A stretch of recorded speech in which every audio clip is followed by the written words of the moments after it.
fatal para estos chicos.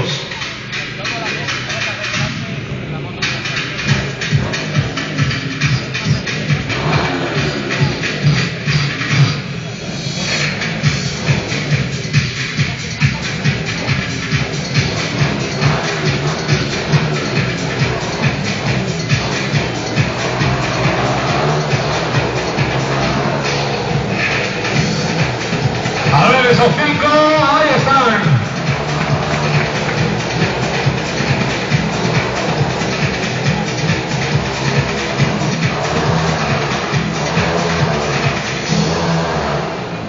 Buena esa primera pasada de prueba.